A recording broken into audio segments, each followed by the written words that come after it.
Pues muy buenas tardes a todos, ¿no? Unos minutos antes de las 12 del mediodía. Estamos por iniciar nuestra conferencia magistral, La importancia de la violencia doméstica como política preventiva de la violencia feminicida, que el Centro de Estudios de Posgrado trae en colaboración con el Instituto de Formación Profesional de la Procuraduría General del Estado de Hidalgo, la Procuraduría General de Justicia del Estado de Hidalgo y el Gobierno del Estado de Hidalgo. En unos momentos más comenzamos. Ya está con nosotros la doctora Diana Paola Granados Madrigal.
Toda crisis es una oportunidad. Estudia tu posgrado.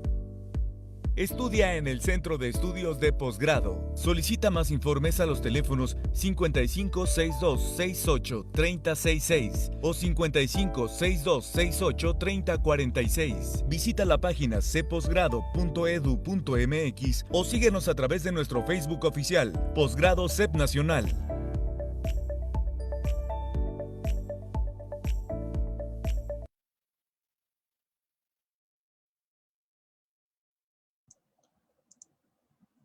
Pues sean todos ustedes bienvenidos.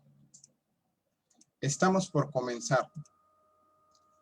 En esta ocasión traemos para ustedes una conferencia magistral que se llama La importancia de la violencia doméstica como política preventiva de la violencia feminicida. Este evento es llevado a cabo y traído a todas y todos ustedes gracias al Procurador General de Justicia del Estado de Hidalgo, licenciado Raúl Arroyo González, la maestra Mercedes Mendoza, directora del Instituto de Formación Profesional de la Procuraduría General de Justicia del Estado de Hidalgo, en coordinación con la Unidad Institucional para la Igualdad entre Mujeres y Hombres de la Procuraduría General de Justicia del Estado de Hidalgo y el Centro de Estudios de Posgrado. El día de hoy nos acompaña como moderadora la doctora Diana Paola Granados Madrigal. Ella es licenciada en Derecho por la UAM, maestra en Criminología, docente certificado por examen desde el año 2011 por la CETEC y doctora en Ciencias Penales y Política Criminal por el INACIPE. En su experiencia docente, ella ha trabajado en el Instituto Nacional de Ciencias Penales, INACIPE, en el Instituto de Proceso Penal Acusatorio, AC, INEPA, en el Centro de Profesionales en Ciencias Penales, AC, CEPROCIPE, y la Universidad Abierta y a Distancia de México, UNAP-DM, así como es experta docente en el área de género del Centro de Estudios de Posgrado. Entre sus áreas de desarrollo se encuentran perspectiva de género, política criminológica, victimología, prevención del delito, principios generales del proceso penal acusatorio, teoría del caso, metodología de la investigación, etapa de juicio oral, técnicas de interrogatorio y contrainterrogatorio, cadena de custodia y medios alternos de solución al conflicto. Doctora Diana, ¿cómo se encuentra el día de hoy?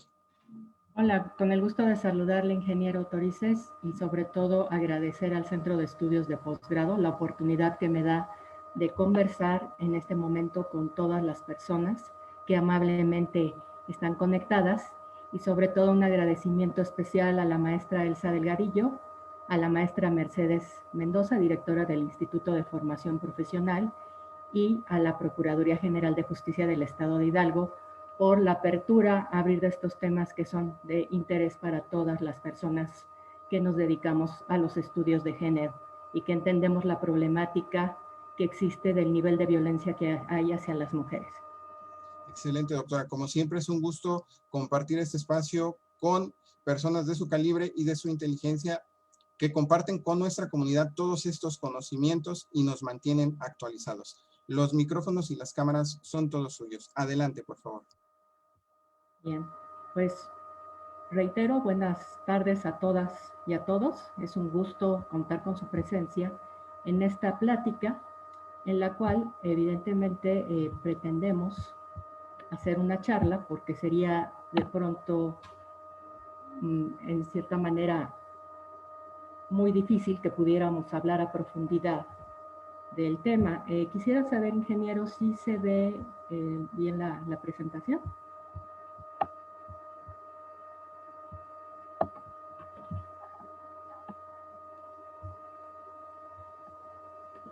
Bueno, vamos a... Adelante. ¿Sí se ve bien la presentación? Sí, doctora, adelante. Ok, gracias. Bueno, el tema de nuestra charla del día de hoy es la importancia de la atención a la violencia doméstica como política preventiva de la violencia feminicida. Mi nombre es Diana Paola Granados Madrigal y mi correo, por cualquier duda o comentario que tengan, es de granadosmadrigal@yahoo.com.mx, o también pueden contactarme por las redes sociales. Sean bienvenidas, bienvenidos a esta charla, que espero que sea como eso, una charla en la cual podamos interactuar e intercambiar algunos puntos de vista De entrada, les digo que lo que yo voy a comentar es desde mi perspectiva, desde mi formación, tanto como abogada, criminóloga y ahora atendiendo a esta especialidad en género. Entonces, no hay verdades absolutas. Hay que entender que todas las personas tenemos limitaciones para poder dar una explicación completa de un fenómeno. ¿Cuáles son esas limitantes? En primera instancia, nuestros prejuicios. Y en segunda, nuestras mismas limitaciones físicas, nuestros sentidos.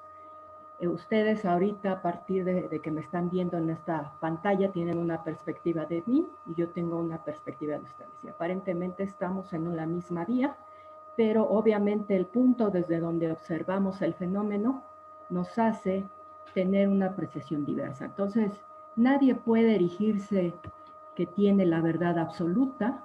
Eso nos enseña también todas las teorías de género, los diversos feminismos que existen, ni tampoco es la pretensión imponer o adoctrinar a ninguno de ustedes, de los que amablemente nos están prestando su atención el día de hoy. Y bueno, para entender precisamente un problema tan severo como es el feminicidio, tenemos que ir a los antecedentes. He de decirles que en los últimos 3 años me he dedicado al estudio del feminicidio por todas las historias que comúnmente vemos en la televisión y que desgraciadamente estamos normalizando. Pero al empezar a analizar el feminicidio, me di cuenta que no tenemos atención en un elemento sustancial que es el que nos permite en un momento dado identificar de manera pronta a un posible feminicida, que es la violencia familiar. No se le ha dado la importancia debida a atender la violencia familiar para en un momento dado evitar que menos mujeres sean feminizadas. Y es ahí el punto álgido de la situación, que se han diseñado políticas públicas orientadas a perseguir el feminicidio, que considero que es correcto, pero hemos dejado de lado qué estamos haciendo con la violencia familiar. Y ahí es el punto donde tenemos que considerar precisamente de vital importancia la intervención de una política pública. Y veamos las tendencias. Esto es lo más reciente que ha publicado el Sistema Nacional de Seguridad Pública en relación a los presuntos delitos del feminicidio, la tendencia nacional. Como sabemos, a partir del año 2015 se empezaron a contabilizar los feminicidios en el Sistema Nacional de Seguridad Pública. Y vemos que a partir del 2015 se contabilizan 411, tiene su punto más álgido aparentemente hasta ahorita en el año 2019 con 938, y en lo que llevamos del año 2020 hasta el mes de septiembre, hasta el día 30, tenemos 704 feminicidios. Que si seguimos con esta misma tendencia, lo más probable es que quedemos muy cerca o que rebasemos precisamente los feminicidios registrados en el año 2019. Pero algo interesante es que se habla de que son presuntos delitos de feminicidio, y esta contabilidad se hace conforme al Manual del Llenado de Instrumentos para el Registro, Clasificación y Reporte de los Delitos y las Víctimas, publicado obviamente en la misma página del Secretariado Ejecutivo. Pero hoy me encontré con la noticia de que en el año 2.874 mujeres han sido asesinadas. Entonces, todavía no se han concluido las investigaciones, no podemos saber si son feminicidios o no, pero sí nos habla de un nivel de violencia sistemática en contra de las mujeres. Si hiciéramos una división, un promedio de esta cantidad de mujeres, pues hablamos de que aproximadamente 11 mujeres son asesinadas al día en México. Y eso sin contar muchas carpetas que se inician como denuncias de hechos o con delitos diversos, en las cuales en el registro no aparece en primera instancia el asesinato de esta mujer. Y vemos la incidencia en relación a los estados. Aparece en primer lugar el Estado de México, seguido por Veracruz, y en tercer lugar la Ciudad de México. Donde menos incidencia hay en relación a los feminicidios es Campeche, Baja California Sur y Aguascalientes. Repito, son datos del Secretariado Nacional. Pero esto nos remite a la encuesta ENDIRE del 2016. Entre los aspectos más relevantes es que de las mujeres de 15 años y más que participaron en esta encuesta, el 66.1% han sufrido al menos un incidente de violencia emocional, económica, física, sexual o discriminación a lo largo de su vida en al menos un ámbito y ejercida por cualquier agresor. ¿Dónde creen que se ejerce la mayor parte de estas violencias? Pues en los espacios privados o espacios domésticos de las víctimas. Pero si fuéramos más allá, las estadísticas que pueden ustedes consultar si les interesa a detalle la encuesta ENDIRE, pues nos habla que al menos de este 66.1% de mujeres que han reportado haber sufrido cualquier tipo de violencia, al menos el 50% reportaron que en el último año tuvieron algún ejercicio de violencia en contra de ellas. Entonces, estas estadísticas nos permiten verificar que efectivamente la violencia contra las mujeres es algo sistemático y es algo muy arraigado en nuestra sociedad, que no nada más se desencadena en el ámbito familiar, sino en el ámbito de toda la vida de las mujeres. Y por eso es importante que actuemos en consecuencia. Por eso es que muchas veces estamos atendiendo lo que es urgente, pero no atendemos lo que es importante.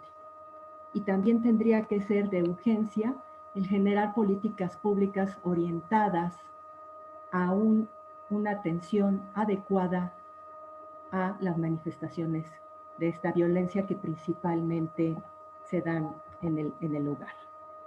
Y bueno, tendríamos que empezar a entender por qué es relevante desde los estudios de género el que podamos abordar estas cuestiones de la violencia en general y en específico de la violencia familiar como una política preventiva de la violencia feminicida.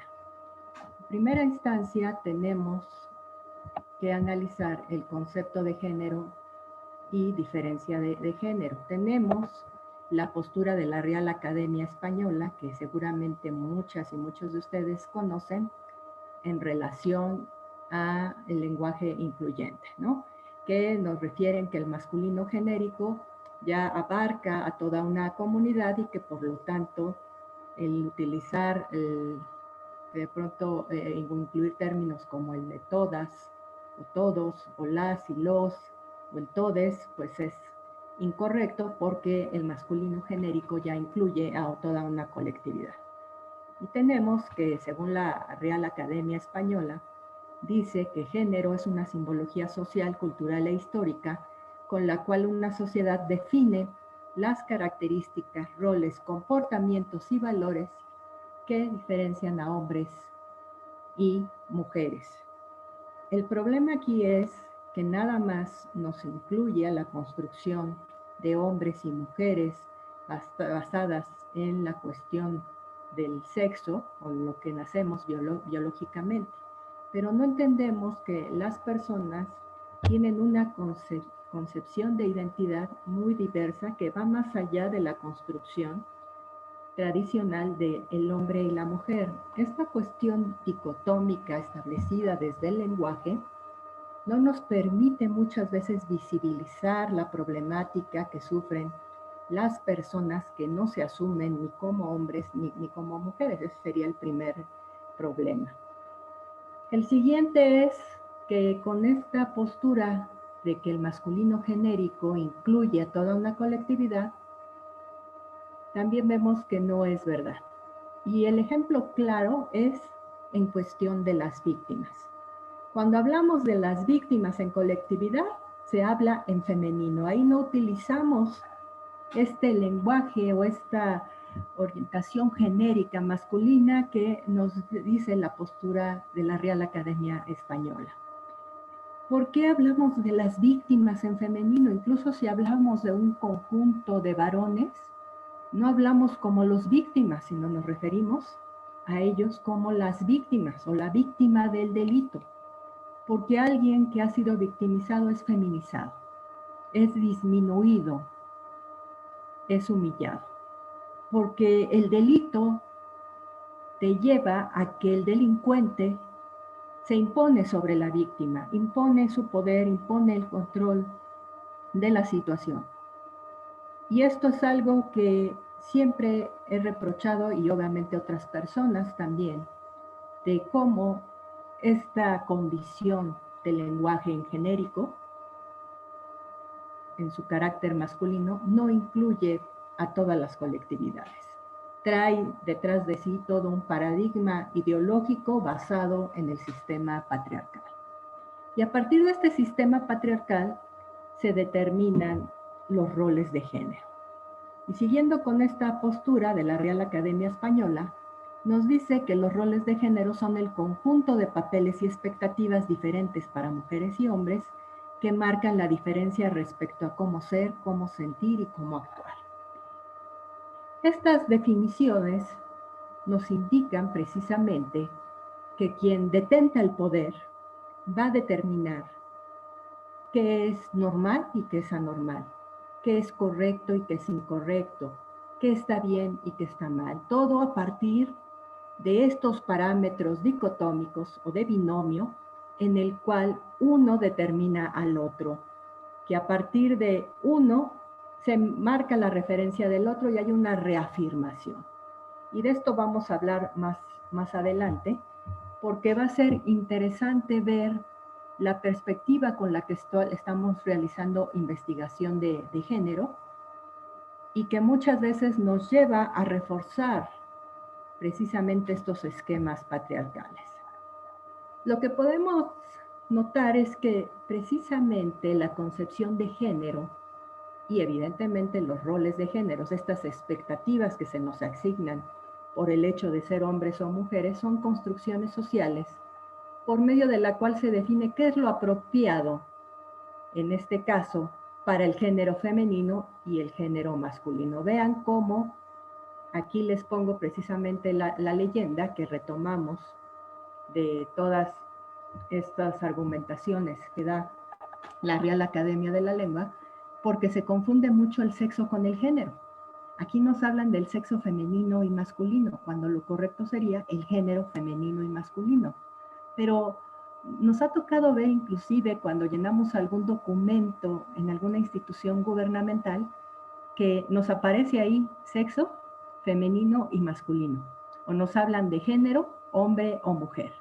Desde ahí ya notamos la confusión que hay conceptual en relación a esto y que nos dificulta tanto entender que una cosa es el sexo, otra cosa es el género, otras son los roles de género, otra es la identidad y otra la orientación sexual. Pero muchas veces estamos compenetrados en este sistema patriarcal que nos lleva a la concepción del cisgénero, que esto es relacionar el sexo biológico con el que nacemos, con el género, y con la orientación sexual y la identidad de género. Es decir, si naces con vulva, eres mujer y por lo tanto tienes que ser femenina y ser heterosexual.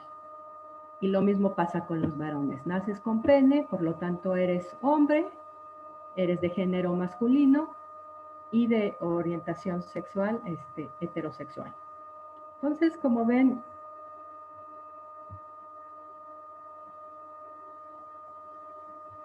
a ver, me dicen que hay algún problema. No sé si allá se escucha mejor. Deme un momento, doctora, por favor. Gracias. A ver, ahí cuando desconecta su audio se escucha mejor, permítame. A ver, ¿ya puede continuar? A ver, ¿Desconectó sus audífonos? ya están conectados. A ver, desconéctelos, doctora, por favor. A ver, ¿me escuchan? Sí, sí le escucho bien, pero se mantiene un poquito el zumbido. Déjeme ver.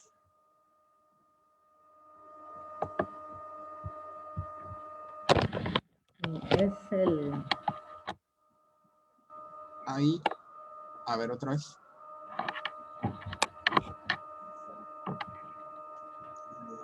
Mueva su computadora un poco, doctora, por favor.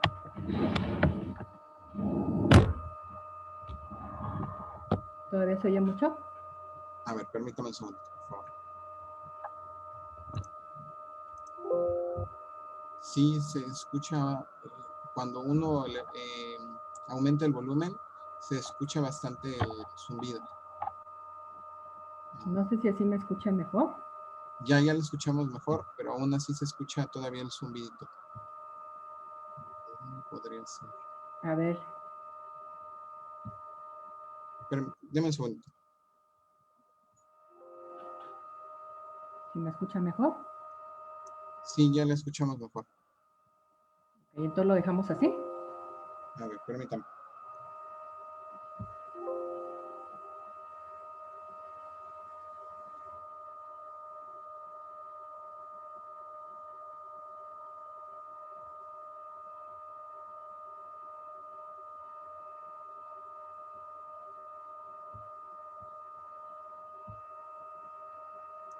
Se escucha todavía un poco el sonido. ¿Ahí qué hizo, doctora? Ya no se escucha tanto o ya no se escucha el zumbido. Le quité el micrófono, bueno, mis audífonos y subí todo el volumen. Ok, vamos a bajar un poquito más el volumen, por favor. Solo un poco. ¿Usted me indica? A ver si así está bien. ¿Otro poquito? ¿Así está bien? Sí, ahí se escucha un poco menos el zumbido. Ok, ¿y si me escuchan a mí? Sí, sí le escuchamos bien. Muy bien, gracias. Y perdón Adelante. por los No se preocupe. Adelante, doctora. detalles técnicos. Bueno, continuando con el concepto de género como construcción social, pues es artificial, o sea, no es natural a nosotros como personas. Es algo que nos imponen a partir de estos sistemas patriarcales. Y aquí en las imágenes claramente queda definido, ¿no? Sin necesidad de ver rostros en estas figuras, sabemos quién está ejerciendo este rol masculino y quién está ejerciendo el rol femenino por la simbología, este mensaje, la narrativa de la imagen que nos transmite que el varón es el que sale de casa, que es el que tiene o se desarrolla en los ámbitos públicos, y la mujer está constreñida a las labores del hogar, al cuidado de los hijos. E inclusive los colores, podemos ver en la imagen de al lado en qué pensamos y las mujeres, en qué piensan los varones según esta apreciación desde este sistema patriarcal. Los colores permiten identificar el rol femenino, el azul, el rol masculino, y es algo que hemos venido construyendo. Es difícil que veamos imágenes como esta, en la cual, independientemente de si somos hombres o mujeres, pudiéramos realizar todas estas labores en conjunto, que esto lo retomamos mucho del feminismo de la igualdad y obviamente del conflicto que existe con el feminismo de la diferencia, que bueno, no es el tema, pero precisamente son muchos conceptos que nos llevan a la necesidad de poder aterrizar nuestra atención en la cuestión de la violencia introyectada del sistema patriarcal en la manera en cómo nos relacionamos las personas. No me gusta hablar de mujeres y hombres porque, como ya les dije, muchas personas no se identifican con lo que significa ser una mujer o con lo que significa ser un varón. La diversidad humana es inmensa y sería difícil acotarla a la cuestión de ser hombre o mujer. Pero así como la cuestión del género es simbólica y artificial, también es importante ver cómo las imágenes transmiten un mensaje, toda una historia. Ustedes que amablemente nos están concediendo su atención, sin necesidad de preguntarles si son creyentes o no, saben quiénes son estas personas. Sabemos, nada más por la cuestión de la narrativa de la imagen, que se trata de Adán y Eva. En el caso de una cultura como la nuestra occidentalizada, el mito que sustenta la manera en cómo nos relacionamos, en esencia, hombres y mujeres, viene de este mito adánico. ¿Y por qué digo mito adánico? Y lo digo con todo respeto, porque la idea tampoco es cuestionar a la gente que es creyente o no, o que no cree. Porque a partir de esta construcción histórica se establece la desigualdad entre hombres y mujeres. Sabemos que desde esta perspectiva Dios crea a su imagen y semejanza a Adán. O sea, lo más cercano o lo más parecido a Dios es Adán, la representación o modelo de lo masculino. Incluso cuando pensamos en Dios, lo pensamos en masculino. No lo pensamos como un Dios amorfo, un Dios femenino o un Dios que de pronto no tenga género. Lo pensamos en masculino. Incluso lo representamos como Jehová o en este caso como Jesucristo, pero siempre en masculino. Y sabemos lo que sucedió.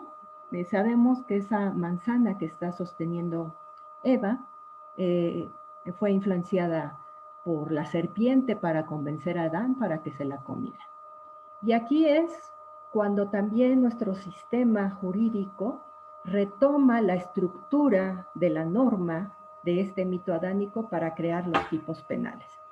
Si ustedes se dan cuenta, los tipos penales nos indican una conducta que está permitida o prohibida y el delito puede ser cometido por acción o omisión y siempre tiene una pena que se agrega a esta conducta típica.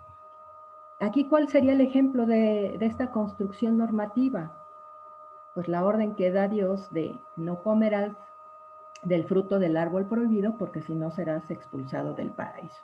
Todos sabemos qué sucedió, que Eva, utilizando sus encantos, pues se aprovecha de Adán, lo convence, y este árbol, que es el árbol del conocimiento, les permite darse cuenta de su desnudez. Y ahí es cuando ellos sienten vergüenza. Entonces, desde ahí nos enseñan que hay que sentir vergüenza por el cuerpo, ¿no? Que el cuerpo puede ser una expresión de violencia hacia otras personas, en este caso a Dios. También se crea la cuestión de la virginidad, porque se retoma esta justificación de lo que sucede con Eva para decir la mujer hay que controlarla. E inclusive Eva, si se dan cuenta, no es creada directamente por Dios como Adán, sino Eva es un elemento accesorio creado de la costilla de Adán. Y bueno, tenemos la historia que seguramente muchas y muchos de ustedes saben, de que hubo una mujer antes que Eva, porque Eva pues fue creada de la costilla de Adán. Uno diría, pues es de la misma naturaleza. Pero por ahí algunos documentos de los que llaman apócrifos considera que la primera mujer de Adán pues fue Lilith. Incluso la van a encontrar en la Biblia, me parece que una o dos veces todavía se habla de Lilith, algunos la consideran la madre de los demonios, y en la cábala judía la encontramos como Lilith sin H. Esta mujer, a diferencia de Eva, sí fue creada directamente por Dios, aunque de diferente barro que Adán. Es decir, fueron creados en igualdad de circunstancias. Y a diferencia de Eva, Lilith era una mujer muy curiosa y a la que se le recriminaba que le gustaba mucho el sexo. Ya desde ahí viene la primera apreciación de lo que es negativa en una mujer, que le guste el sexo. Entonces, ella le gustaba investigar cómo es que se producían los frutos que había en el paraíso, cómo es que nacían las crías, e inclusive sabía el nombre secreto de Dios, ese nombre que ni a él le gustaba pronunciar. Y de pronto ella cuestiona a Dios diciéndole, ¿por qué he de yacer yo siempre abajo de Adán si nos creaste en igualdad de circunstancias? Y Dios le dice, porque tienes que someterte a Adán porque es tu marido, porque si no te vas a tener que ir del paraíso. Entonces ella decide irse del paraíso y empieza a copular con los ángeles caídos. Al ver que Adán está solo, Dios manda a un grupo de ángeles a querer convencer a Lilith que regrese al paraíso, y Lilith, utilizando los mismos argumentos de Dios, le dice, yo ya no puedo regresar con Adán porque yo ya copulé con Samael, que era un ángel caído.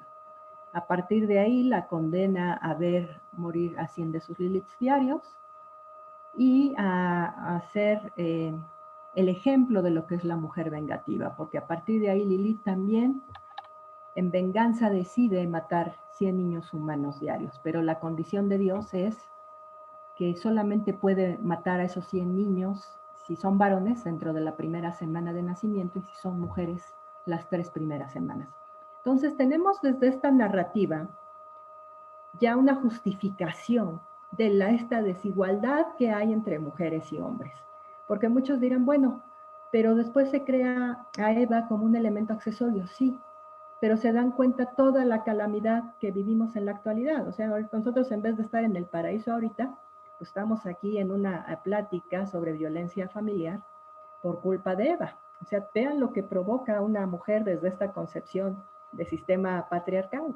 Entonces se llega a la conclusión que las mujeres, seamos del barro que sea, somos un peligro para la comunidad. De ahí viene la justificación de la necesidad de controlar a una mujer. Entonces, el primer punto de partida que tenemos que tener muy claro es que la violencia siempre va a tener un discurso que la justifique. Siempre va a haber algo que justifica este actuar por el cual el sistema patriarcal impone sus reglas. Y esta imagen es muy común. ¿Cuántas veces la hemos visto en nosotras mismas, en nuestras amigas, en compañeras de trabajo?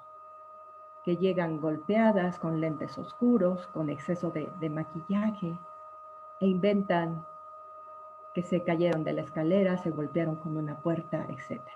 O sea, todavía se quiere proteger la imagen que se tiene ante la comunidad y de lo que sucede realmente en los espacios domésticos del hogar.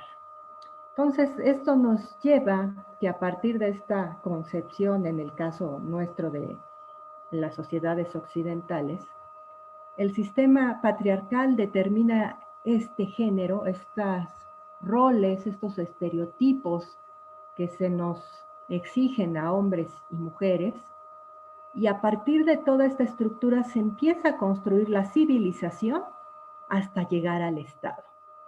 ¿Por qué me interesa que tengamos claro este pequeño esquema? Porque nuestro Estado se construye en esencia, en su origen, como un Estado misógino a partir de todas estas ideas de qué es apropiado para una mujer y qué es apropiado para un varón. Cómo debe comportarse una mujer y cómo debe comportarse un varón. Y muchas de estas reglas, incluso la epístola de Melchor Ocampo que se leía en los matrimonios civiles, pues hablaba de estos deberes que tiene la mujer. Apenas en el siglo XX se logró tipificar y reconocer como tal la violación entre cónyuges, porque se consideraba que era un débito de la mujer estar dispuesta a tener sexo cuando su marido así lo quisiera. Entonces, muchas veces se confunde precisamente la cuestión de cómo lo legal no siempre es lo justo. Y aquí vamos a encontrar un conflicto con la cuestión de la justicia. Rosario Villalobos Rueda nos dice qué refiere la antropología respecto al concepto de género. Bueno, tendríamos que decir, Rosario, que precisamente no podemos decir que la antropología como tal tenga una sola postura. Hay diversas posturas dentro de las teorías del feminismo que precisamente nos llevan a que las sociedades en general, en su conjunto, establecen todo este sistema normativo, esquemático, dicotómico, para poder controlar las relaciones sociales entre hombres y mujeres. Yo les hablo por cuestiones de tiempo de nosotros como sociedad occidental, pero tenemos infinidad de narrativas que nos ha aportado los estudios antropológicos relacionados precisamente con estas estructuras de género. O sea, cuando yo hablo de sociedades occidentalizadas, no quiere decir que en las demás sociedades no se den estas estructuras de género. En todas hay este discurso de justicia en las grandes urbes donde se puede identificar mejor estos ejemplos. Les voy a poner el ejemplo de Medusa. Medusa es un personaje que todas y todos conocemos, incluso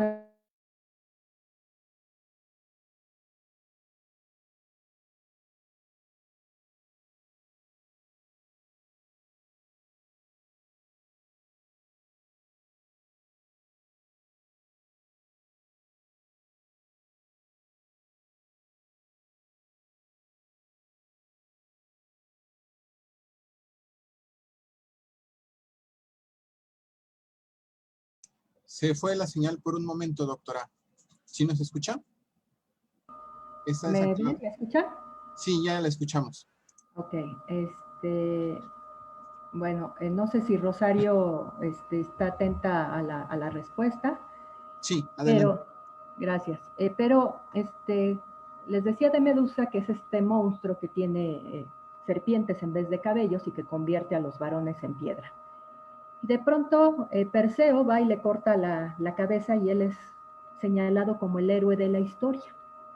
Pero si analizamos desde esta perspectiva de género, precisamente la historia de Medusa, nos damos cuenta que es un ejemplo de revictimización, porque Medusa es una de las hermanas gorgonas que destina su vida al culto de Atenea, no me acuerdo si es Atenea o de Afrodita, y de pronto Poseidón se enamora de ella y la viola en el templo de Atenea. Entonces, cuando ella le reclama a la diosa que por qué permitió que la violaran cuando ella ha dedicado su vida, su virtud a rendirle culto, la diosa le dice que era preferible que ella ahora hubiera muerto a permitir que se profanara su templo. Entonces, esto nos lleva a introyectar la idea que sufren muchas de nuestras víctimas de violación, de que vale más esa telita o este acceso carnal que su propia vida. Es más importante que no permitas que te profanen tu cuerpo a tu propia vida. ¿Cuántas víctimas tenemos de violación que, sin demeritar el daño producido por el hecho, esto sí considero importante aclararlo, pero se incrementa el daño a la víctima por toda esta cuestión ideológica que se nos ha introyectado con diversas narrativas? Y tenemos también el caso de las mujeres musulmanas y en algunas otras comunidades africanas en las que se les practica la ablación, en la cual se ve esta objetivización sexual. Pero también hay que decirlo que los estudios antropológicos han tenido una gran contribución en las cuestiones de género, en los estudios de género, porque nos permiten también identificar que en las pequeñas comunidades originarias, las personas actúan en muchas de ellas con un aspecto colaborativo, no con un aspecto de desigualdad como lo manejamos en la actualidad o en la modernidad, sino que muchos de ellos invierten sus cosas en los vínculos. Precisamente en un estudio que se realizó con una comunidad, con una tribu africana, llegaron unos antropólogos españoles a llevarles dulces a los niños a hacer competencias para ver cómo concebían esta comunidad la competencia. Y resulta que se les dijo a los niños, corran al árbol que está aquí a 100 metros y el que llegue primero y regrese, le vamos a dar toda esta bolsa de dulces. Los antropólogos se sorprendieron porque estos niños, en vez de hacer lo que harían nuestros niños que viven en estas comunidades occidentales, de querer ser el primer lugar, pues todos estos niños se agarran de la mano y corren juntos al árbol y se regresan juntos. Y dicen, se sorprenden mucho y les dicen, ¿por qué corren todos juntos de la mano? Es decir, pues ¿por qué nada más uno de nosotros podría tener esos dulces si todos podríamos compartirlos? Entonces tenemos mucho que aprender de estas comunidades originarias, de la cuestión colaborativa, de la solidaridad que desgraciadamente no existe. No existe, al menos en estos aspectos globales de las sociedades capitalistas, porque también hay que decirlo, el capitalismo influye mucho para la reproducción del sistema patriarcal, porque nos genera necesidades que no tenemos. E inclusive se toman las luchas sociales, las luchas de las mujeres para comercializar con ellas.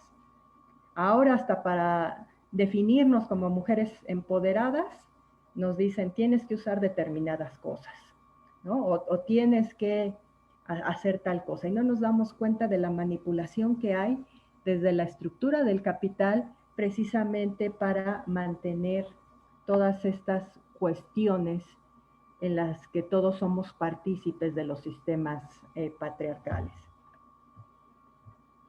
Y bueno, continuando con esto, hay que tener claro, y se lo reitero, que el género no nace, se hace. Y si tienen oportunidad de leer a Simone de Beauvoir, se darán cuenta que ella habla de que no se nace mujer, sino se llega a hacerlo. Y muchos diríamos, no, pero pues si yo nací con el sexo de mujer, no, pero una cosa es que biológicamente nazcas como mujer y otra lo que implica llegar a ser una mujer. Y esto tiene que ver precisamente con la imagen que ustedes están viendo ahorita en pantalla. Si la observan.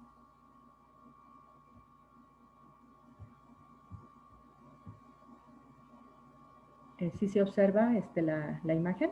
Todavía no comienza a compartir, doctora. Ok, gracias. Ahí está, ya está cargando. Ahí está. Y aquí viene esta definición. Por un lado vemos a esto que les decía, es muy común ver a las mujeres de que me quiere, no me quiere, va a cambiar, la justificación de que me maltrató, me gritó porque está enojado, está estresado, tiene muchas preocupaciones, etcétera, y el clásico príncipe azul, ¿no? Que nos enseñan en toda esta cuestión de las historias de las princesas, de las telenovelas, ¿no? Que vemos a las protagonistas que sufren toda la película o toda la telenovela, pero al final todo es permitido por amor. Y aquí es donde surge este concepto de violencia de género. La violencia de género en un inicio va orientada a la violencia que sufrimos a las mujeres a partir de esta desigualdad histórica, en la cual se genera la estructura básica a partir de la familia heteroparental, en la que conocemos a la mamá, a la papá y a los niños, en la que la figura masculina se pone como el elemento de control, el jefe de la familia, y la mujer se queda como la ama de casa. Siempre que pensamos en labores domésticas, inevitablemente se nos viene a la mente una mujer. Y bueno, la violencia de género se considera que son las agresiones físicas, sexuales, morales, laborales, económicas o patrimoniales asociadas a la discriminación en virtud de la asignación de los roles sociales según el sexo. Como ejemplo tenemos los crímenes contra los y las homosexuales y en este caso el feminicidio. La Organización Mundial de la Salud en 1993 nos dice que la violencia contra la mujer, conocida también como violencia de género, es todo acto de violencia basado en la pertenencia al sexo femenino que tenga o pueda tener como resultado un daño o sufrimiento físico, sexual o psicológico para la mujer, así como las amenazas de tales actos, la coacción o la privación arbitraria de la libertad, tanto si se producen en la vida pública o privada. Entonces, como podemos ver, inclusive, y esto es sin ánimo de crítica, porque obviamente todo es parte de un proceso evolutivo que nos lleva a la especialización y a perfeccionar los conceptos que utilizamos, que inclusive aquí la Organización Mundial de la Salud todavía hablaba de sexo femenino, ¿sí? Cuando lo correcto sería del sexo mujer o del género femenino. ¿Y por qué es importante hacer estas apreciaciones? Porque como lo vamos a hacer más adelante, en el tipo penal del feminicidio no se incluye en todas las legislaciones a las mujeres trans. Y esa es una deuda que tenemos con las mujeres trans, una falta de congruencia en materia de derechos humanos, el que no se incluya a las mujeres trans como víctimas del feminicidio. Y aquí sería muy importante para mí el saber su opinión al respecto para que más adelante podamos comentarlo. Pero bueno, hemos hablado de violencia de género y ya entendemos que es la que se realiza en contra de las mujeres. Pero ¿tenemos claro qué es la violencia? Porque yo estoy segura que muchas y muchos de nosotros estamos convencidos de que tenemos claro qué es la violencia. Pero si lo vemos, realmente yo considero que no tenemos claro qué es esa violencia. Y sería muy importante para mí la reflexión que se dé al respecto. Y bueno, la violencia es un concepto histórico.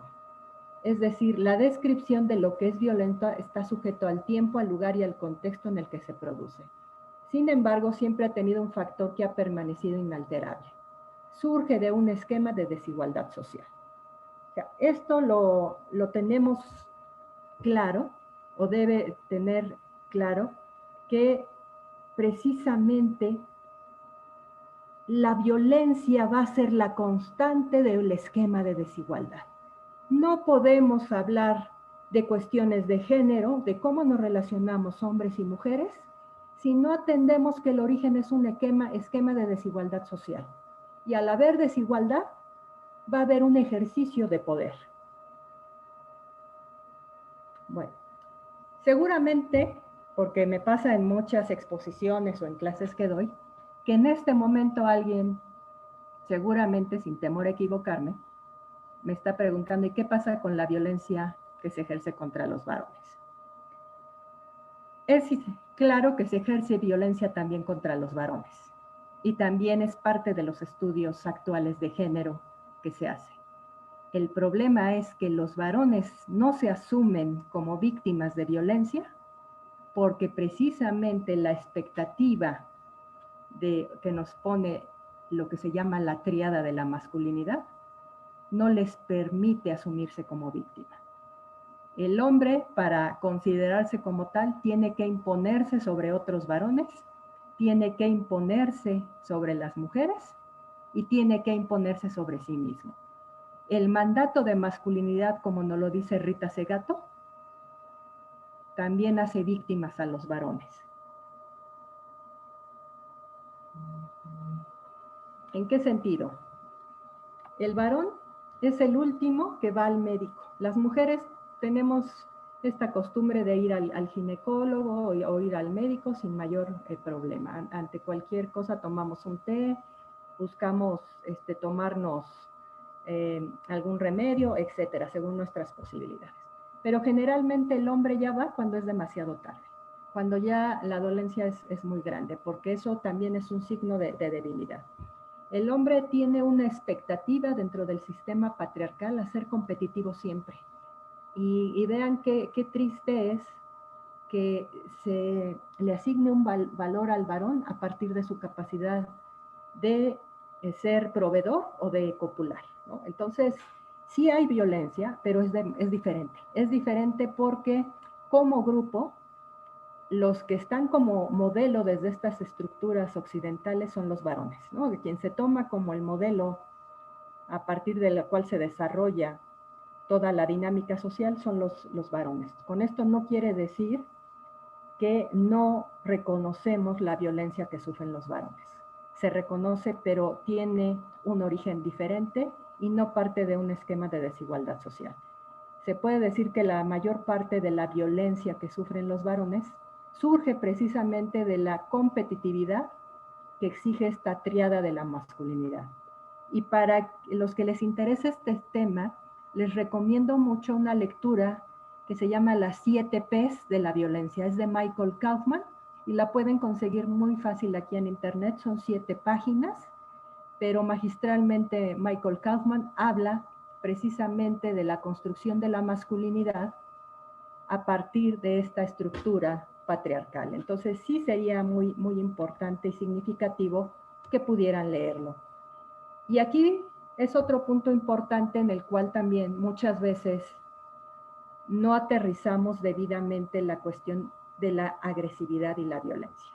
Lo usamos como sinónimos y aquí la pregunta es, ¿existe diferencia entre agresividad y violencia? La respuesta es sí, porque muchas veces hablamos, en vez de decir esta persona es generadora de violencia, hablamos que es un agresor. Y hay una diferencia sustancial e importante. La agresividad es algo innato que tenemos las especies animales, por eso les puse aquí la imagen de un chimpancé.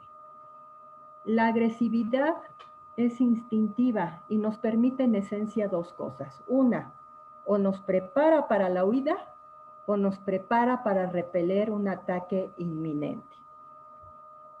Pero cuando generalmente pasa el peligro se desactiva este mecanismo. Este mecanismo permite que la adrenalina vaya a las extremidades y que podamos ejercer mayor fuerza en las mismas. Si de pronto ahorita estuviéramos abriendo un estante y hay un gato dentro, ¿qué hace el gato?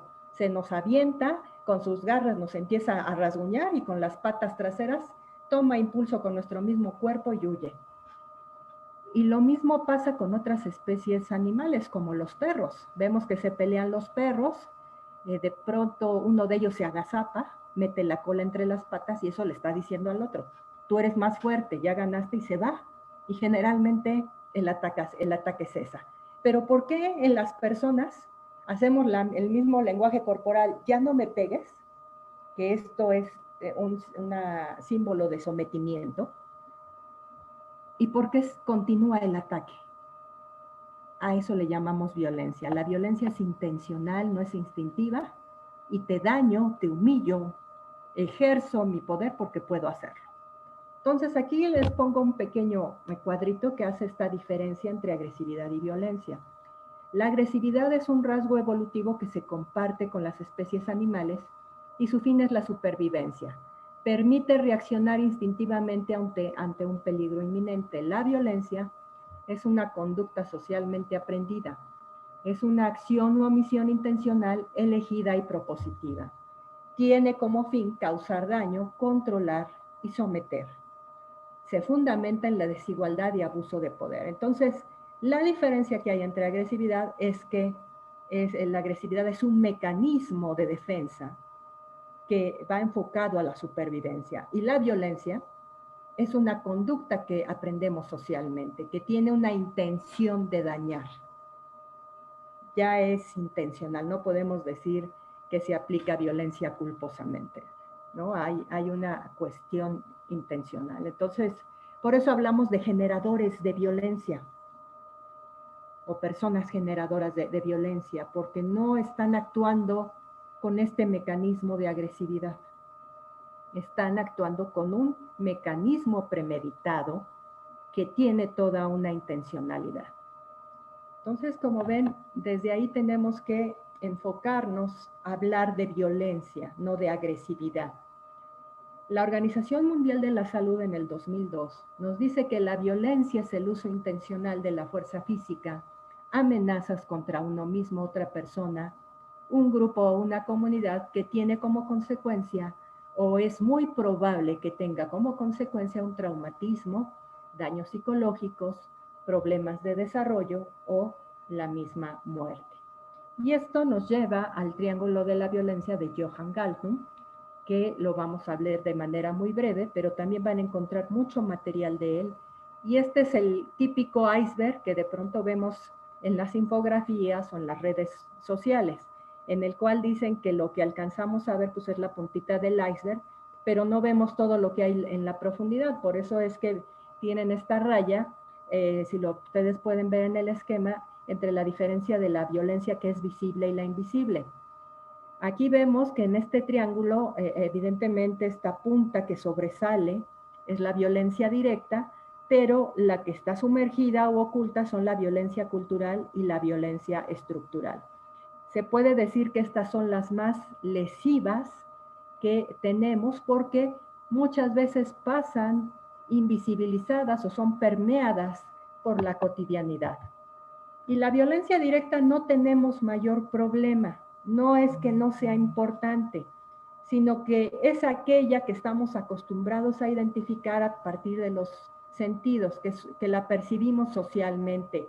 El ejemplo claro pues son los golpes, los insultos.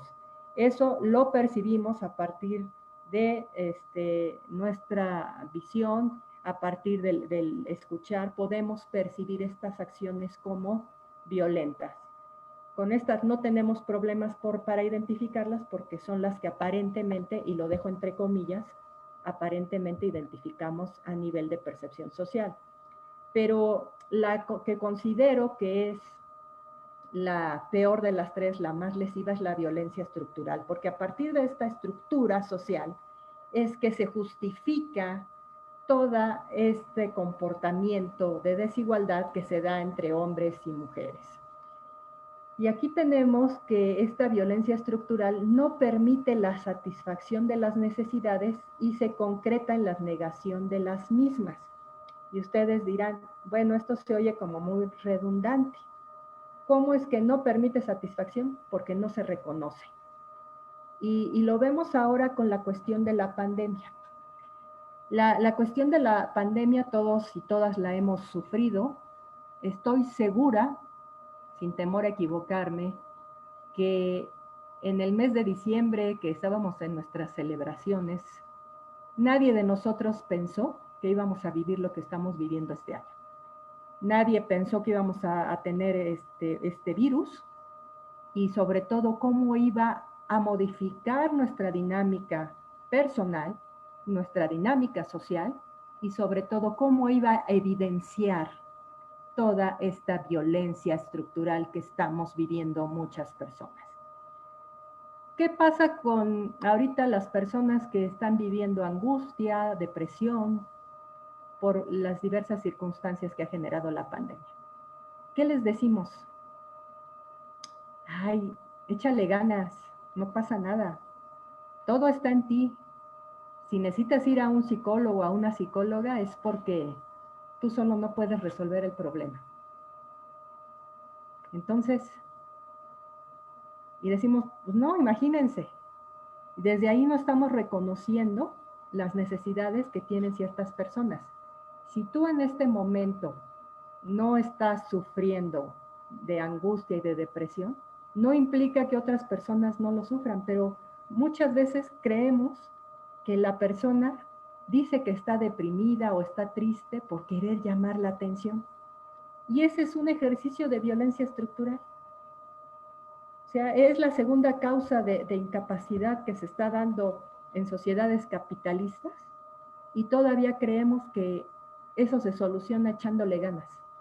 Ya veo a las compañeras y compañeros psicólogos y psicólogas estudiando 4 o 5 años, cuando la solución a los problemas emocionales, mentales, pues está en echarle ganas, ¿no? En que la solución está en ti. Pues sí, pero requerimos de una intervención multidisciplinaria para resolver la problemática. Cada persona somos única e irrepetible y tenemos percepciones de la vida diferentes, tenemos necesidades también diferentes, pero es un ejercicio también de poder y de falta de consideración el creer que la otra persona tiene la misma percepción de la vida que yo, tiene las mismas necesidades, que para lo que para mí es importante también para ella lo es, o viceversa, que para lo que para mí no es importante, para ella no lo ves. Y esto yo lo veo mucho en cuestión de atención a víctimas, que de pronto decimos, en el caso de la violencia familiar, ay, esta señora ya vino otra vez a denunciar a su marido y vamos a trabajar, nos pone a trabajar y al rato le va a otorgar el perdón.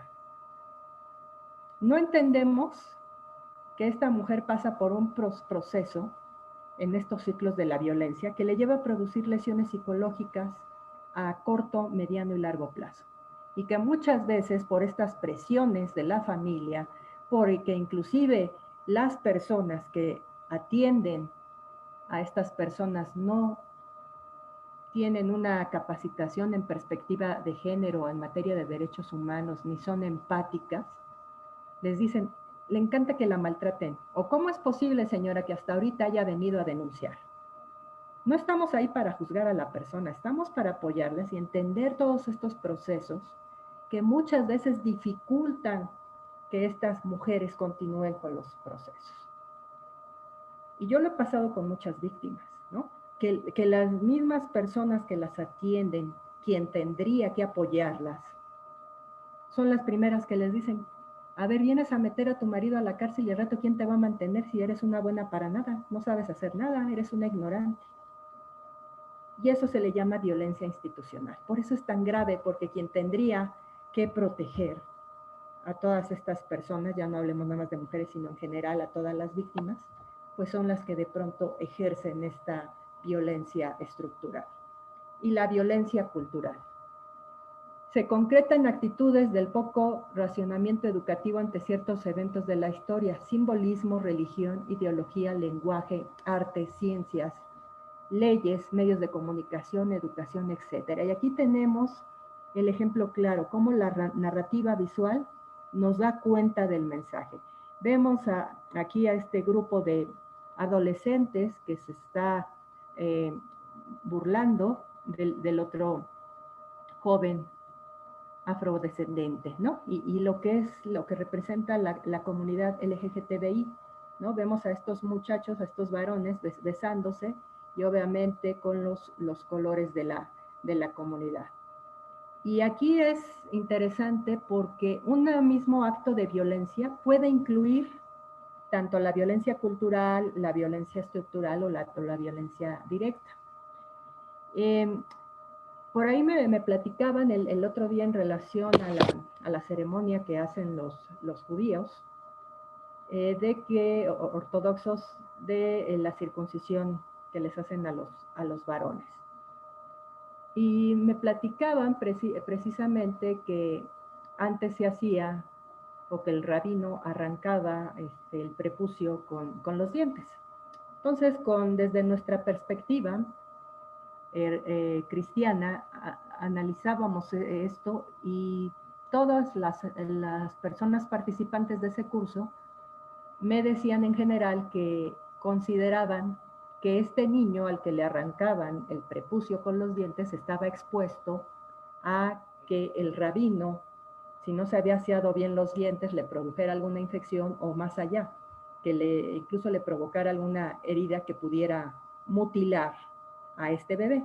Y yo les preguntaba, y se los pregunto a ustedes, se los dejo a la reflexión porque desgraciadamente no puedo interactuar como yo quisiera por este medio, pero sí, se los dejo a la reflexión. Si se justificaría que por una cuestión de una circuncisión expusiéramos la salud de este niño. Porque vivimos o nosotros estamos acostumbrados en los sistemas patriarcales a aplicar un razonamiento instrumental, ¿no? Incluso decimos que el fin justifica los medios, y no siempre.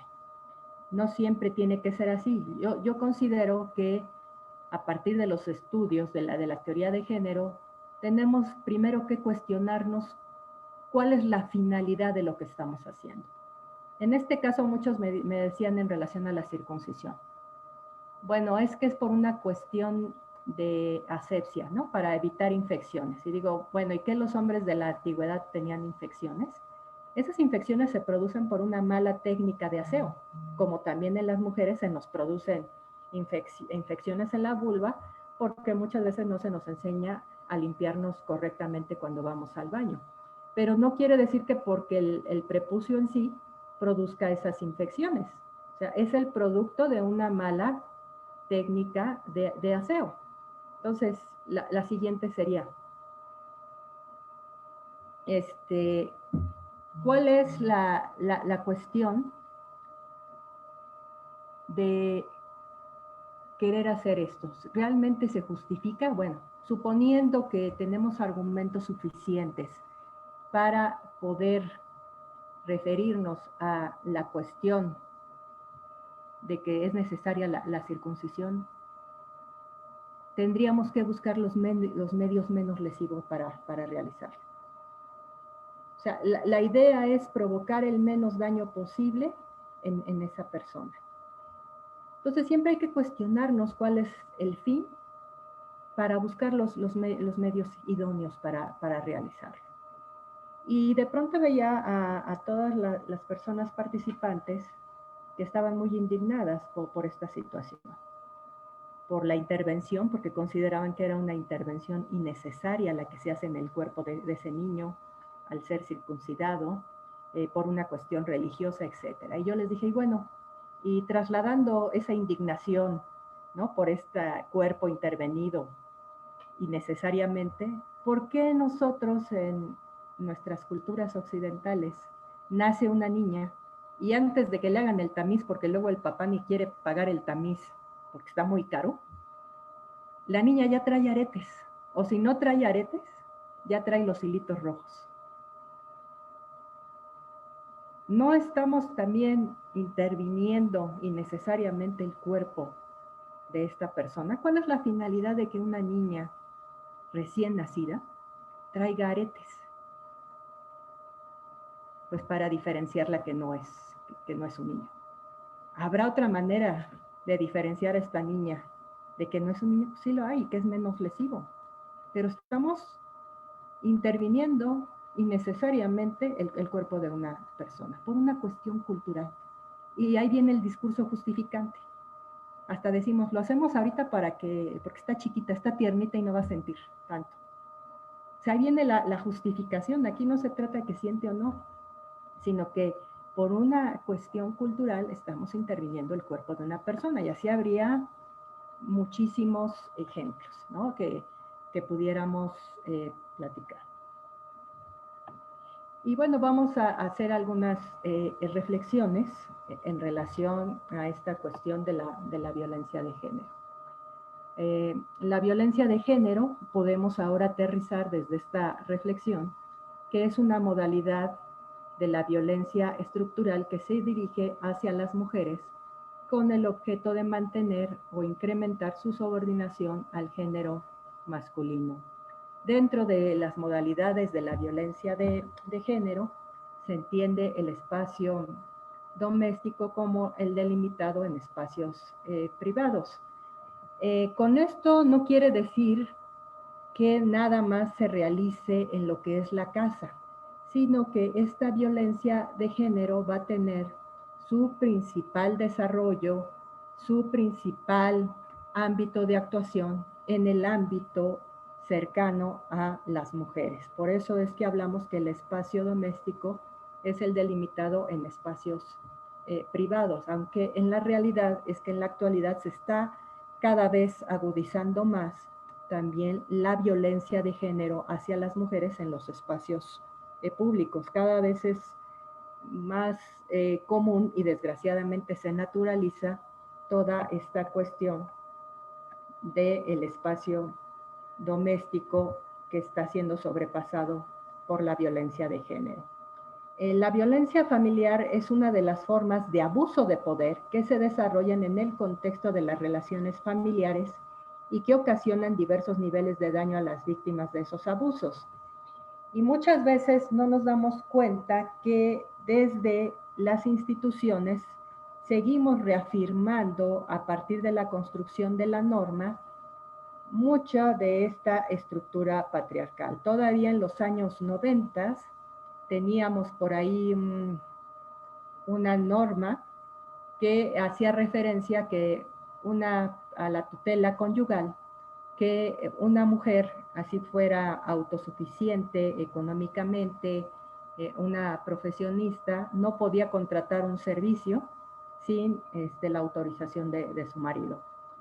Incluso seguramente muchas y muchos de ustedes han padecido que cuando somos mujeres y queremos contratar a un plomero, a un carpintero, a un albañil, nos dicen, ¿y no está su esposo o no está su marido, no está su hermano, su papá? Porque yo no hago tratos con mujeres. Incluso vemos que muchas de estas personas prefieren no tomar el trabajo porque dicen que no hacen tratos con mujeres. Entonces, son cuestiones culturales que sí es importante que empecemos a modificar, porque todavía vemos esta estructura familiar violenta reproducida en muchas de nuestras normatividades. Por ahí estaba leyendo el otro día el tipo penal de estupro en un estado y hacía referencia al tener sexo con una persona menor de 12 años. Pero cuando íbamos a los requisitos de procedibilidad, hablaba que la adolescente o la niña o sus familiares podían presentar directamente la querella. Entonces, ahí vemos que al estar redactada de esta manera la ley, está enfocada o deja fuera de manera discriminatoria a las posibles víctimas de estupro masculinas por la manera en cómo se conceptualiza de que solo se puede considerar como víctima de estupro, en este caso, como viene redactada esta legislación, pues a las niñas y adolescentes. Y tenemos que no se percibe la mayoría de las modalidades de la violencia de género porque solo se perciben como tal la que producen los daños corporales, es decir, lo que hemos venido platicando de que lo que es la violencia de género, ¿no? La cuestión de que muchas veces no somos capaces de percibir la violencia estructural y la violencia cultural, ¿no? Y esto tiene que ver, en el caso de nosotros, como por la tradición hebreo-cristiana que sustenta nuestra cultura, en la paradoja de lo femenino. ¿Y qué es la paradoja de lo femenino? Bueno, este carácter que se nos asigna a las mujeres, por un lado ser un objeto de veneración y por el otro un objeto sexual. Y se ve reproducida en muchas culturas, no nada más en la que tiene esta tradición hebreo-cristiana. Hablemos de algo tan grave como es la ablación, que se produce en muchas comunidades africanas y musulmanas, en la que la objetivización sexual de la mujer llega a que las mismas mujeres que fueron víctimas de esta ablación son las que llevan a sus hijas adolescentes o incluso niñas a ser mutiladas desde el clítoris hasta los labios mayores. Y si ustedes pueden ver algunas ilustraciones en internet de cómo es esta ablación, se darán cuenta que a veces el orificio es tan pequeño que estas mujeres sufren de por vida muchas molestias, dolores, y quienes llegan a sobrevivir a esta ablación, pues se encuentran con que cuando se van a casar, obviamente como están cosidas y con el orificio muy, muy pequeño, y si a esto le sumamos infecciones y cicatrización queloide, pues te lleva a que muchas veces en la noche de bodas esta mujer vuelve a ser rasgada y así sangrando, el hombre la penetra. Y hemos tenido casos de mujeres que, evitando que ellas tengan deseos sexuales, les introducen arena para que se les reseque la vagina. Entonces, el nivel de violencia, el nivel de cosificación que hay hacia las mujeres de esta objetivización sexual es terrible también en otras culturas y en otras partes del mundo. No es algo, desgraciadamente, exclusivo de nuestras culturas.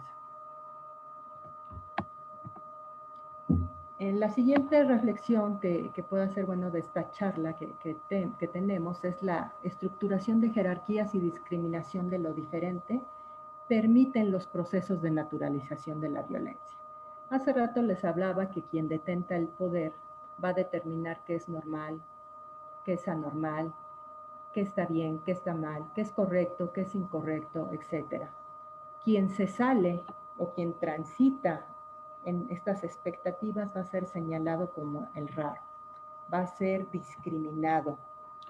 Y esto es importante porque el protocolo para juzgar con perspectiva de género que emitió la Suprema Corte de Justicia aquí en México nos habla que los elementos que tenemos que considerar las personas que trabajamos en las áreas de procuración, administración de justicia, pues básicamente tiene que ver con la igualdad y la no discriminación. O sea, tengo que verificar que realmente estoy garantizando la igualdad y que no estoy discriminando a la persona.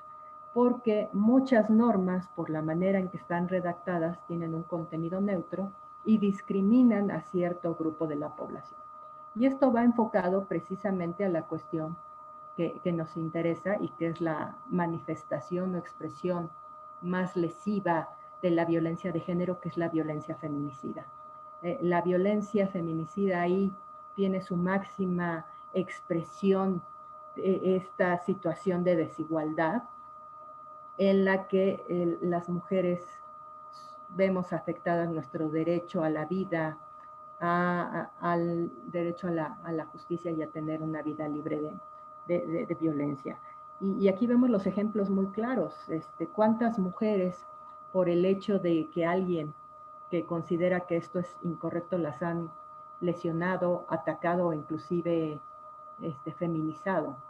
Y aquí un cartel, ¿no? que habla de los requisitos para ser recepcionista, que de muy buena presencia, con facilidad de palabra, con experiencia en ventas, de 18 a 23 años, de tez clara, estatura mínima 1,60 y residir Lima Centro. Este fue un anuncio que yo encontré al azar, pero que abundan muchísimo, ¿no? ¿Qué tiene que ver tus capacidades precisamente con que tengas tez clara o no la tengas, o que midas más o menos de 1,60? ¿No? Entonces son cuestiones que, si se dan cuenta, tenemos mucha tendencia a discriminar y a generar todas estas ideas que muchas veces nos llevan a no darnos cuenta de los niveles de violencia que se ejercen desde esta unidad básica que es la familia, en la cual se reproducen estos valores de los sistemas patriarcales. Decía Simone de Beauvoir que si el sistema patriarcal tiene éxito es gracias al grupo oprimido. Con esto no quiere decir que nosotras como mujeres a quienes históricamente se nos ha asignado la educación de los hijos tengamos la culpa, porque la culpa es un elemento de control social que también ha permitido que no nos ocupemos realmente de lo importante. Todos hemos sido partícipes en acción o omisión de la reproducción de estos valores. Por eso es que son tan importantes los procesos de deconstrucción.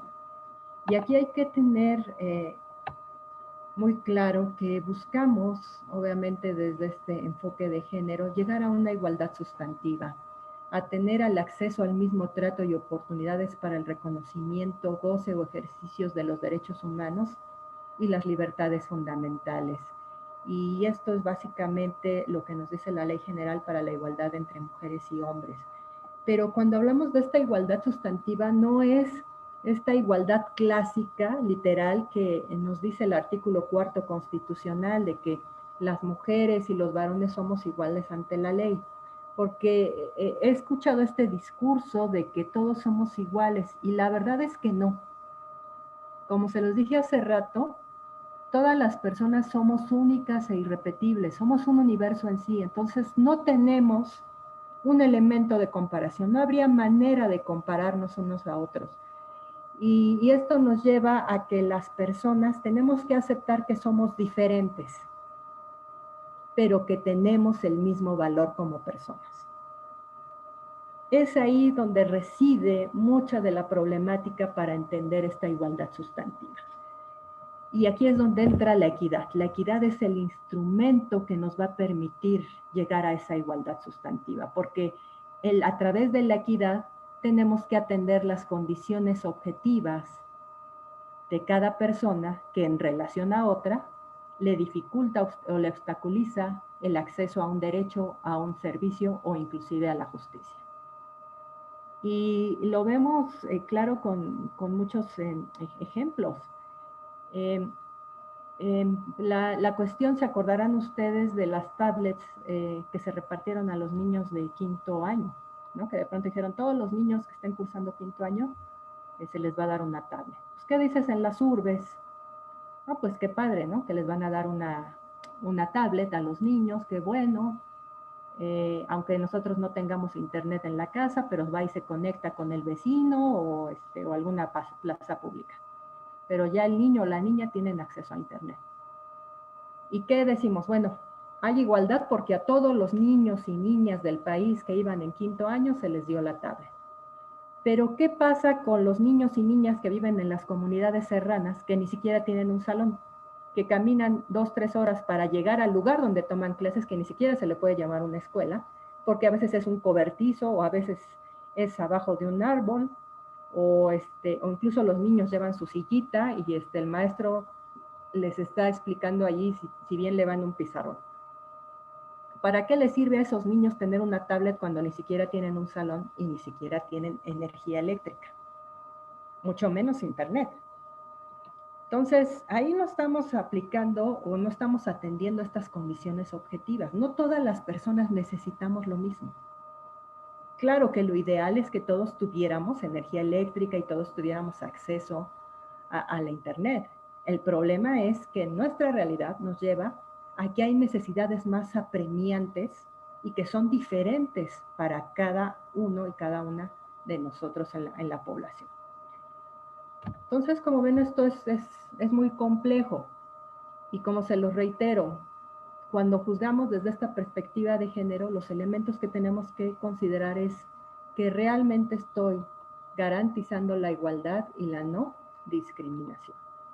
Y muchas veces decimos, pues cumplimos con la normatividad, pero ¿realmente analizamos si estamos cumpliendo de atender con las condiciones objetivas de todas las personas?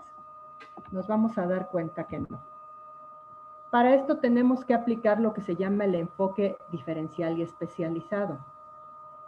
Este enfoque diferencial y especializado hace referencia al reconocimiento de población con características particulares o con mayor situación de vulnerabilidad que necesita de un apoyo extraordinario del Estado que no implica sobre una ventaja sobre las partes. Vean las imágenes. Aquí la misma imagen nos habla de estas circunstancias de vulnerabilidad que tiene la población. En la primera imagen, ¿cuáles serían estas circunstancias de vulnerabilidad? El hecho de ser mujeres y de ser indígenas. En la segunda imagen, el ser una persona adulta mayor, y en la tercera se ve claro que la circunstancia de vulnerabilidad es que es un niño que es pobre y está en grado de desnutrición.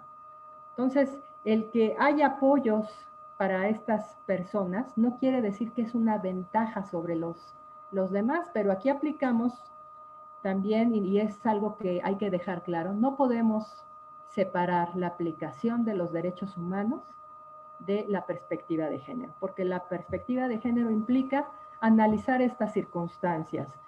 Esto que nos hace más vulnerables atendiendo a las circunstancias. Y lo que se busca es disminuir estas brechas de desigualdad para que todos y todas podamos acceder por igual tanto a los servicios como a los derechos.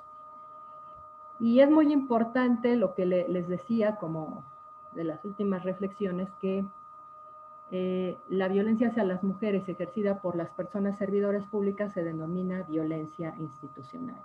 Tenemos que ser muy cuidadosos las personas que trabajan en estas áreas de no ejercer esta violencia institucional. Y me interesa mucho el tema, y obviamente con esto ya vamos al cierre, porque el feminicidio muchas veces también es una expresión de esta violencia institucional. ¿En qué sentido? Me dirán, los servidores o las personas servidoras públicas no van y mataron a esa persona. Sí, no van y la matan, pero contribuyen a que se siga generando estigma sobre esa mujer. Contribuyen a que tenga éxito el mensaje que el feminicida plasmó en el cuerpo de esa mujer.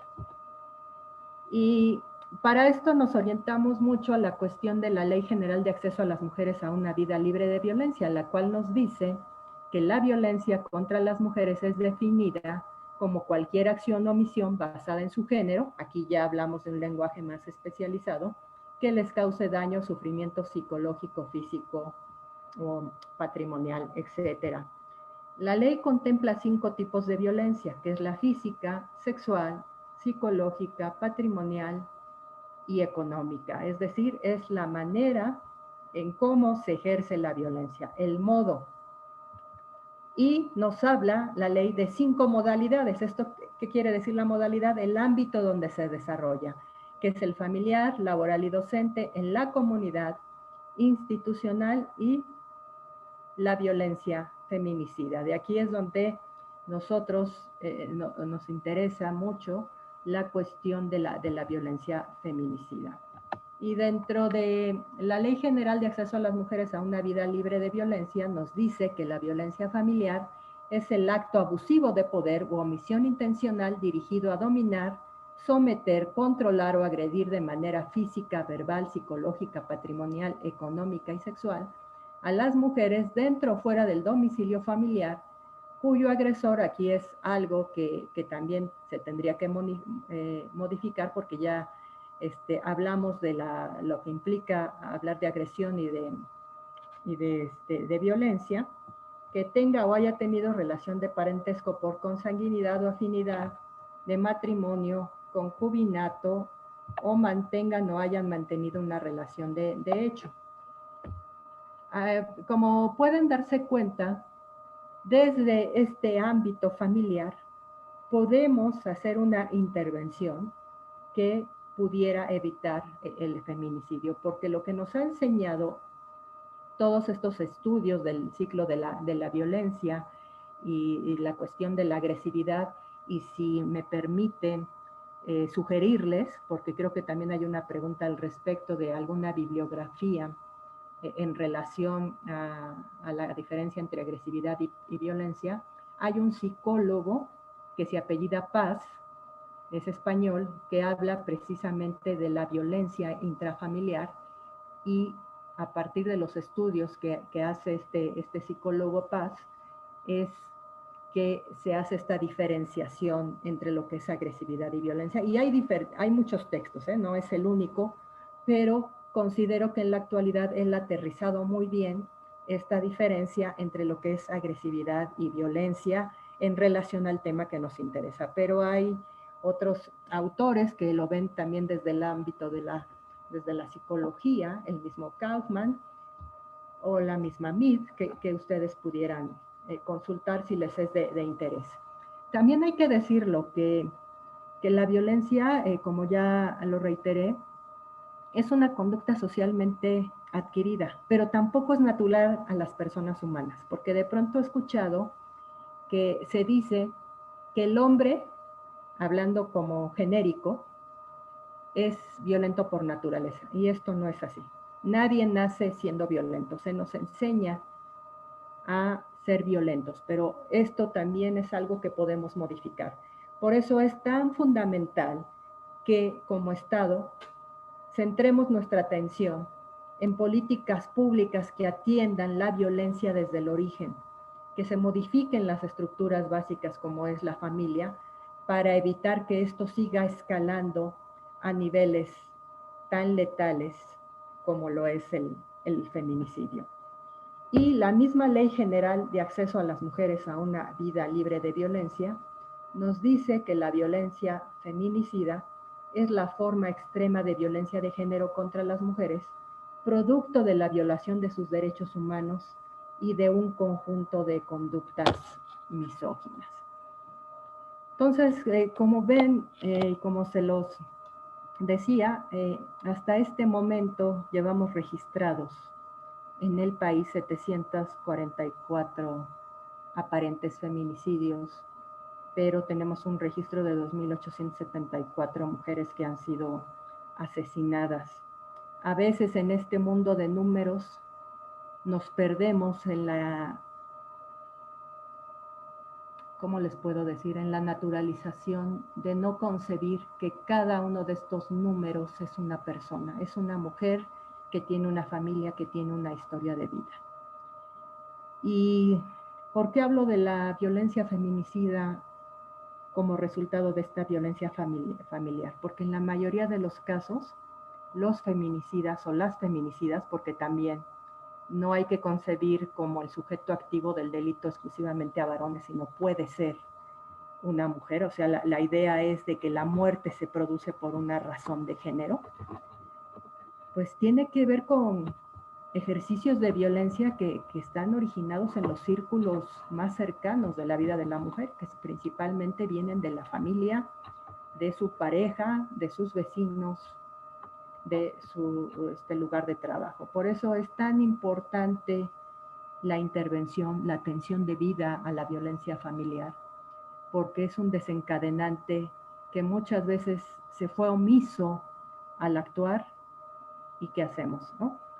Por ejemplo, el artículo 56 del reglamento de la Ley de Acceso a las Mujeres a una Vida Libre de Violencia, se habla de que las mujeres que llegan a los refugios tienen que pasar por procesos reeducativos, y eso es claro porque tenemos que modificar la manera en cómo esta mujer se relaciona con las demás personas y empoderarla, pero también como Estado no estamos haciendo nada para generar estos procesos reeducativos en los varones. O sea, alguien que está por una cuestión de violencia familiar y que le aplicamos medidas de protección a la víctima, o a él le aplicamos o a ella una medida cautelar, pues tendría que estar contemplado también estos procesos reeducativos y de deconstrucción de su relación, porque lo único que hacemos es un señalamiento a decir esta persona es generadora de violencia, pero ¿qué estamos haciendo en consecuencia? Si esta persona sale de prisión preventiva o no se pudo acreditar el delito, pues lo que va a hacer es seguir comportándose de la misma manera, o se va a seguir relacionando de la misma manera en cómo se ha venido relacionando cotidianamente. Si yo ahorita les preguntara a cada una y a cada uno de ustedes si se consideran violentos, me van a decir que no, porque obviamente nosotros crecimos con ciertos valores que consideramos correctos, pero la realidad es que estamos violentando constantemente. Nos acostumbramos a establecer jerarquías entre las personas y tratamos de demeritar o de imponer nuestros criterios y pensamientos. Pero la realidad es que muchas veces no entendemos que esta persona pues fue construida de esta manera. Muchos de nosotros somos el resultado de una educación que a veces no identificamos como misógina, pero que sí lo es. Y aquí es donde se naturaliza esta violencia y se genera muchas veces por las personas servidoras públicas esta violencia institucional. Lo vemos con diversos casos de víctimas de feminicidio, que antes de enfocarnos en las entrevistas o en las diligencias o en los actos de investigación a acreditar el hecho que la ley señala como delito, pues de pronto estamos más interesados en actuar el precedente de la víctima. Y no me dejarán mentir, nos llega una víctima de violación, de abuso sexual, y lo primero que le cuestionamos es, ¿y así ibas vestida? ¿Y cómo es que sales a altas horas de la noche, ¿no? ¿Cómo es que andas sola a altas horas de la noche? ¿Cómo es que convives con gente que no conoces? ¿Cómo es que estás conviviendo en antros con desconocidos? Y de pronto generamos esta impertinencia y la persona, en vez de encontrar un lugar donde se le apoye, se le escuche, se le atienda como tendría que ser, pues está siendo cuestionada por el actuar precedente, por cómo viste, porque anda sola a ciertas horas de la noche, porque convive con gente que no conoce. O cuántas veces hemos encontrado a estas mujeres, ¿no? en los periódicos, y que dicen, aparece una mujer muerta que al parecer se dedicaba a la vida galante. En primera el término que se usa, ¿no? Aparece una mujer muerta, como si por generación espontánea aparece el cadáver o ella fue a morirse ahí, ¿no? Porque eso le resta responsabilidad al feminicida. Pero lo peor es que por la ropa que viste, que no sabemos si la desnudaron, si fue violada, etcétera, ya decimos que es una mujer de la vida galante, y aunque fuera mujer de la vida galante, sexoservidora o lo que sea, eso no le quita el valor como persona, ni que nosotros apliquemos la debida diligencia y una perspectiva de género objetiva al momento de fijar nuestras líneas de investigación. Pero lo vemos que casos que por eso de pronto han sido emblemáticos en nuestro país, como el de Mariana Lima, ¿no? Que es el primer caso de un feminicidio por el que se pronuncia la Suprema Corte de Justicia, el caso del campo algodonero, ¿no? En el que muchas de estas mujeres, de estas adolescentes que trabajaban en estas maquiladoras, pues la respuesta de las instituciones es de que seguro se fueron con el novio, ¿no? Y que no se busca, se les niega este acceso a la justicia y la debida diligencia que es tan importante para poder acreditar un hecho que la ley señala como delito, o casos más recientes como de la adolescente allá, me parece que es en Chihuahua, una chica de 16 años que fue feminizada, y el fiscal general refirió que pues sí era una niña, pero que estaba toda tatuada, como si el hecho de estar tatuada modificara las obligaciones institucionales y sobre todo el respeto a la dignidad que deben de tener todas las víctimas. La misma Rita Segato, por si les interesa leer, tiene un libro que se llama Estructuras Esenciales de la Violencia y la Guerra contra las Mujeres.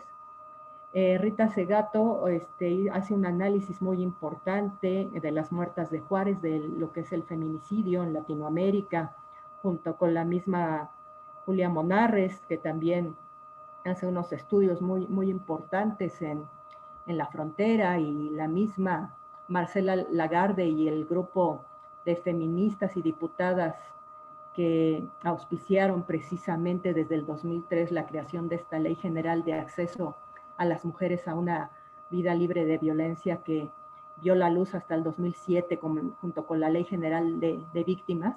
Y he de decirles que la Ley General de Acceso a las Mujeres a una Vida Libre de Violencia en un origen tenía contemplado el tipo penal en esta ley. Pero bueno, no pasó. Ahora lo tenemos en los códigos estatales y en el Código Penal Federal, en el artículo 325, pero tenemos todavía mucho que avanzar en relación al feminicidio. Yo aspiro a que algún día no exista feminicidio, no porque no reconozca que en este momento es necesario la figura típica, sino que lleguemos a un nivel de respeto en el que no haya muertes de mujeres por cuestiones de género, porque podemos hacer mucho como política desde la violencia familiar, desde estas estructuras básicas. Nuestro cuerpo es un medio propagandístico. La manera en cómo nos vestimos, lo que usamos, manda un mensaje a la sociedad. Y el cuerpo de las mujeres se utiliza también como un elemento de colonización, como de añadir territorio al poderío masculino, y por eso es que el feminicidio es tan trascendental, porque el feminicida deja un mensaje de poder, de destrucción, de poder en ese cuerpo feminizado. Por eso, muchas veces nosotros como sociedad, como medios, contribuimos a mandar este mensaje a las posibles desobedientes a partir de compartir estas imágenes.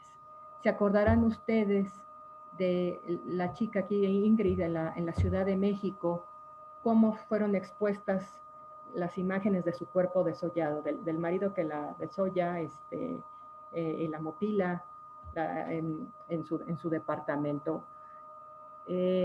Todo eso lo único que está haciendo es generar este terror, este terrorismo en las mujeres, que incluso personas como Patsili Toledo, que ella es especialista en femicidio y femicidio, pueden buscarla, consultarla. Ella propone, como en algunas partes del mundo, que el feminicidio pueda considerarse como un delito de lesa humanidad. ¿Por qué? Porque influye a una comunidad muy bien identificada, que somos las mujeres, y que genera toda una cuestión de terrorismo.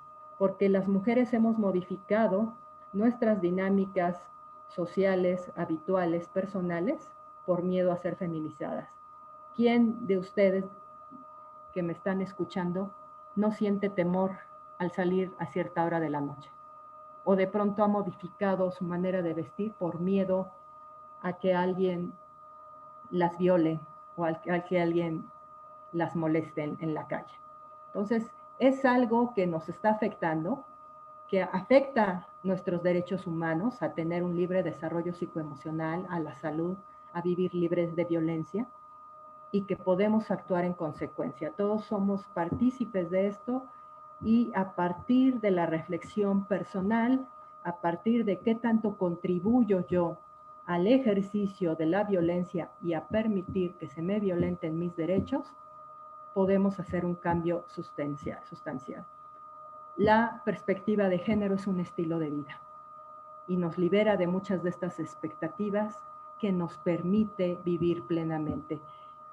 El género lo que hace es limitar el sano desarrollo de la persona humana. Espero que estas reflexiones hayan sido de su interés, que les sean significativas y que les permitan atender y aterrizar mejor esta problemática que tanto nos duele, que tanto nos molesta y que tanto nos indigna. Nadie puede considerarse digno si no es capaz de visibilizar todo este ejercicio de violencia. No podemos estar pasivos ante lo que sucede. Les agradezco profundamente su atención, su tiempo, y espero que esto sea motivo de reflexión. Muchas gracias y valórense la maravillosa personas que son para que puedan valorar a las otras maravillosas personas que las rodean. Muchísimas gracias y quedo a sus órdenes. Doctora Diana Paola, pues, ¿qué le puedo decir? Agradecer su conocimiento, su experiencia en esta importante plática cuya búsqueda es una vida libre de violencia para las mujeres. Y pues esta reflexión, todos estos análisis antropológico, histórico, que nos lleva a reflexionar sobre la violencia intrafamiliar, cómo nos está afectando en este tiempo de pandemia y cuyo fin es buscar medios, alternativas que nos permitan llegar a una equidad de género, eliminar esta violencia que, como usted bien nos ha comentado, nos afecta a nivel de país, a nivel mundial, y que es necesario erradicarla. Es necesario erradicarla, y qué importante es que instituciones como la Procuraduría General de Justicia del Estado de Hidalgo nos brinden esta oportunidad de llevar a toda nuestra comunidad académica estos foros de discusión y análisis. Pues no me queda más que agradecer al Procurador General de Justicia del Estado de Hidalgo, el licenciado Raúl Arroyo González, a la maestra Mercedes Mendoza, directora del Instituto de Formación Profesional de la Procuraduría General de Justicia del Estado de Hidalgo, quien en coordinación con la Unidad Institucional para la Igualdad entre Mujeres y Hombres de la Procuraduría General de Justicia del Estado de Hidalgo y el Centro de Estudios de Posgrado, han llevado a cabo este evento.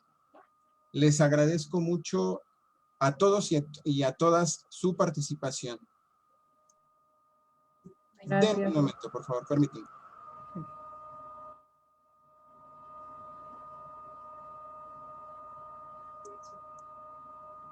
Un momento, por favor.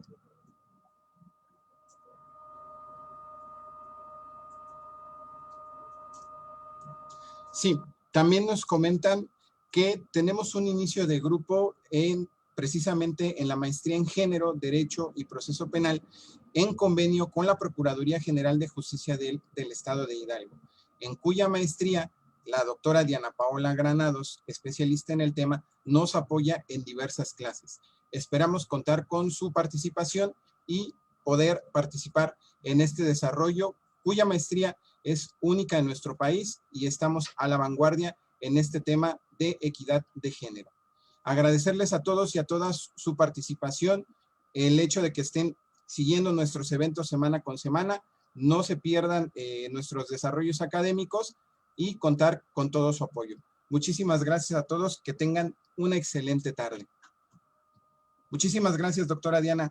Muchísimas gracias y un agradecimiento muy especial al Instituto de Formación Profesional de la Procuraduría General del Estado de Hidalgo, la maestra Mercedes Mendoza, a la maestra Elsa Delgadillo, porque son instituciones que siempre han estado abiertas a mejorar la capacitación y sobre todo hay que decirlo, están en constante revisión de sus protocolos de actuación y les puedo decir que su ley estatal del acceso a las mujeres a una vida libre de violencia contempla ya inclusive mayores modalidades de violencia y mayores tipos. Eso nos habla de esta necesidad de especialización y el mejoramiento de los protocolos. Y de por sí su protocolo de actuación contra el feminicidio ya era excelente, ahora los avances que vemos ante el nuevo protocolo pues nos llevan a tener precisamente la idea de que se está cumpliendo con todas estas obligaciones convencionales que tiene México en materia de derechos humanos y de perspectiva de género. Muchas gracias, un gusto estar con ustedes, que me hayan dedicado este tiempo y quedo a sus órdenes por cualquier duda o comentario a partir del correo electrónico o las redes sociales. Y muchas gracias al Centro de Estudios de Posgrado por darme esta oportunidad de poder participar en un evento tan importante. Gracias y que tengan buena tarde. Hasta luego. Hasta luego.